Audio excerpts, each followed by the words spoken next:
Why not 175 అంటున్న YCP రాబోయే ఎన్నికలకు సన్నాహాలు మొదలు పెట్టేసింది. గెలుపు గుర్రాల్ని రంగంలోకి దించడానికి మార్పే మంత్రం అంటోంది.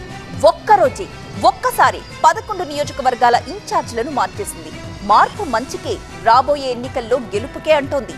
ఈ మార్పు మంగళగిరి నియోజకవర్గం నుంచే మొదలైంది. అయితే ఆ 11 అసెంబ్లీ నియోజకవర్గాల్లో ఏకంగా 7 సీట్లు ఉమ్మడి గుంటూరు జిల్లాలోనే ఉన్నాయి.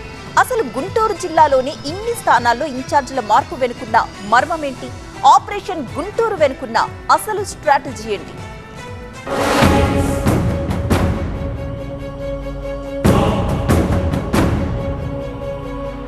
వచ్చే ఎన్నికల్లో గెలుపే లక్ష్యం, దానికి ఇన్ఛార్జీల మార్పే మంత్రం. కొత్త ముఖాల ప్రయోగ వ్యూహం. ఉమ్మడి గుంటూరులో ఇదే ప్రధాన తంత్రం. 11 మందిలో 7గురికి గుంటూరు కారం. YCP operation Guntur.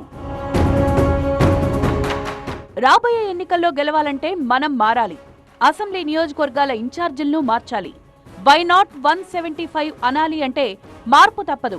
మార్పు మంచికే, మళ్లీ గెలుపుకే అంటోంది ఏపీలో అధికార వైసీపీ. ఒకే రోజు ఒకేసారి రాష్ట్ర వ్యాప్తంగా 11 మంది అసెంబ్లీ నియోజకవర్గాల ఇన్ఛార్జీలను మార్చేసింది అధికార పార్టీ. అందులోనూ ఉమ్మడి గుంటూరు జిల్లాలో ఏకంగా 7గురు ఇన్ఛార్జీలను మార్చేసింది. వైసీపీ మార్పు మంత్రం వెనక అసలు మర్మమేంటి? ఉమ్మడి గుంటూరు జిల్లాపైనే స్పెషల్ ఫోకస్ కి కారణాలేంటి? ఆపరేషన్ గుంటూరు స్ట్రాటజీలో అసలు సీక్రెట్ ఏంటి?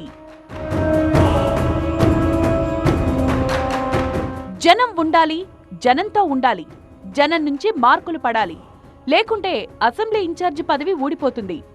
జనం నుంచి మార్కులు పడ్డవాళ్లకు ఓకే, జనం నుంచి రిమార్కులొస్తే ఇన్ఛార్జి మార్పు గ్యారంటీ. పొలిటికల్ సైన్స్ ప్రకారం సర్వే ఫార్ములాను అనుసరించి ముందుకు పోతోంది ఏపీలో అధికార వైసీపీ. ప్రస్తుతం ఎమ్మెల్యేలుగా ఉన్న వాళ్లకు జనం ఓకే అంటేనే సీటు, లేకపోతే వాళ్ల ఇన్ఛార్జి సీటు చిరిగిపోతోంది. దీనికి తోడు పాత ముఖాలపై ఉన్నంత వ్యతిరేకత కొత్త ముఖాలపై ఉండదనే అంచనాలు కూడా ఉన్నాయి. దీనిలో భాగంగా ఇప్పుడు ఉమ్మడి గుంటూరు జిల్లాలో ఏకంగా 7 అసెంబ్లీ స్థానాల్లో ఇన్ఛార్జీలు మార్చేసింది వైసీపీ. ఎవరిని మార్చారు అంటే కొండవీటి చాంతాడంత లిస్టు బయటకొస్తోంది. ఎందుకు మార్చారంటే ప్రజానాడితో పాటు పార్టీలో గ్రూపులు గోలా, సామాజిక వర్గాల ఈక్వేషన్లు, కొత్త ముఖాలను దింపే వ్యూహం. ఇలాంటి కూడికలు తీసివేతలు జరిగాక ఉమ్మడి జిల్లాలో 7గురు ఇన్ఛార్జీలకు స్థానభ్రంశం జరిగింది. ఉమ్మడి గుంటూరు జిల్లాలో ప్రత్తిపాడు, తాడికొండ, వేమూరు, చిలకలూరిపేట, గుంటూరు వెస్ట్, మంగళగిరి, రేపల్లె అసెంబ్లీ నియోజకవర్గాల్లో ఇన్ఛార్జీల మార్పునకు శ్రీకారం చుట్టింది వైసీపీ. ఇందులో ప్రత్తిపాడు, తాడికొండ, వేమూరు ఈ 3 ఎస్సీ రిజర్వ్డ్ సీట్లు కావడం విశేషం. ప్రత్తిపాడులో వైసీపీ ఎమ్మెల్యే మేకతోటి సుచరితను తప్పించి బాలసాని కిరణ్ కుమార్ అనే కొత్త ముఖాన్ని రంగంలో దింపింది. మాదిగ సామాజిక వర్గానికి చెందిన కిరణ్ కుమార్ విజయవాడలో వైసీపీ కార్పొరేటర్ తనయుడని చెప్తున్నారు. గుంటూరు జిల్లాలో మొత్తం 3 ఎస్సీ సీట్లలో 2 మాలలకు, 1 మాదిగ కులస్తులకు కేటాయించే ఆనవాయితీ ఉంది. ఈ ఫార్ములా ప్రకారం ప్రత్తిపాడును మాదిగ వర్గానికి చెందిన కిరణ్కిచ్చారు. ఇక ప్రత్తిపాడులో టీడీపీ ఈసారి మాదిగ సామాజిక వర్గానికి చెందిన రామాంజనేయులు అనే రిటైర్డ్ ఐఏఎస్ అధికారిని బరిలోకి దించుతోంది. సో ఇక్కడ టీడీపీని దెబ్బ కొట్టడానికి అదే మాదిగ సామాజిక వర్గానికి చెందిన అభ్యర్థిని దించింది వైసీపీ. ఇక మేకతోటి సుచరితను తాడికొండ ఇన్ఛార్జిగా నియమించారు. అక్కడ ఇంతకుముందు వైసీపీ ఎమ్మెల్యేగా ఉన్న ఉండవల్లి శ్రీదేవి టీడీపీలోకి ఫిరాయించడంతో అక్కడకు సుచరితను ఇన్ఛార్జిగా ట్రాన్స్ఫర్ చేశారు. ఇక మేకతోటి సుచరిత మాల సామాజిక వర్గానికి చెందిన వ్యక్తి. దీనికి తోడు ఆమె సొంత మండలం పిరంగిపురం తాడికొండ అసెంబ్లీ నియోజకవర్గంలోనే ఉంది. దానికి తోడు ప్రత్తిపాడులో గ్రూపు రాజకీయాలు, కొంతమేర వ్యతిరేకత ఉండడంతో సుచరితకు స్థానభ్రంశం తప్పలేదు. ఇక తాడికొండలో టీడీపీ అభ్యర్థి తెనాలి శ్రవణ్ కుమార్ కూడా మాల వర్గానికి చెందినవారే. దీంతో ఆయన్ను ఓడించాలంటే సుచరితే బెస్ట్ క్యాండిడేట్ అని పార్టీ అధిష్టానం భావించింది. ఆమె తాడికొండకు వెళ్తే గ్రూపుల గోల కూడా ఉండదు. ఈ ఈక్వేషన్లన్నీ లెక్కలోకి తీసుకుని సుచరితను తాడికొండకు పంపింది హైకమాండ్. ఇక వేమూరు అసెంబ్లీ సీట్లో మంత్రి మేరుగ నాగార్జునను తప్పించి ఆయన ప్లేస్లో వరికోటి అశోక్ బాబును నియోజకవర్గ ఇన్ఛార్జిగా నియమించింది వైసీపీ. ఇక్కడ మేరుగపై వ్యతిరేకత ఉండడంతో ఆయన్ను ప్రకాశం జిల్లాకు ట్రాన్స్ఫర్ చేశారని చెప్తున్నారు. ఆయన స్థానికుడు కాకపోయినా మాల సామాజిక వర్గానికి చెందిన వ్యక్తి. నియోజకవర్గంలో కొత్త ముఖం కావడంతో కలిసొస్తుందని వైసీపీ లెక్కలు వేసుకుంటోంది. ఇక చిలకలూరిపేటలో మంత్రి విడుదల రజనిని తప్పించి మల్లెల రాజేష్ నాయుడిని ఇన్ఛార్జిగా రంగంలోకి దింపింది వైసీపీ.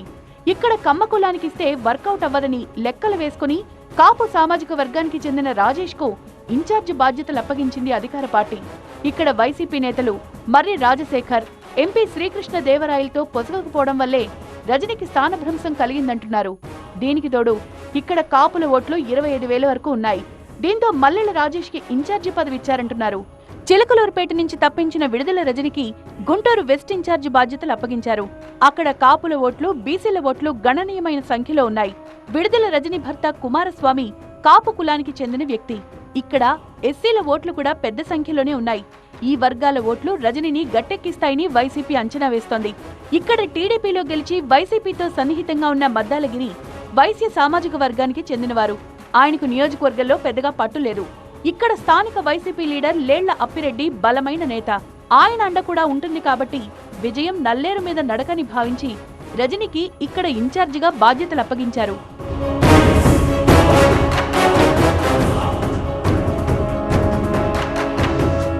ఇక మంగళగిరి ఇన్ఛార్జి మార్పు ఇప్పటికే తెలుగు రాష్ట్రాల్లో మారుమోగిపోయింది. ఇక్కడ వైసీపీ ఎమ్మెల్యే ఆర్కే తన పదవికి, పార్టీకి కూడా రాజీనామా చేయడం, అధిష్టానం గంజి చిరంజీవిని మంగళగిరి నియోజకవర్గం ఇన్ఛార్జిగా నియమించడం చకచకా జరిగిపోయింది. చిరంజీవి పద్మశాలి సామాజిక వర్గానికి చెందిన వ్యక్తి.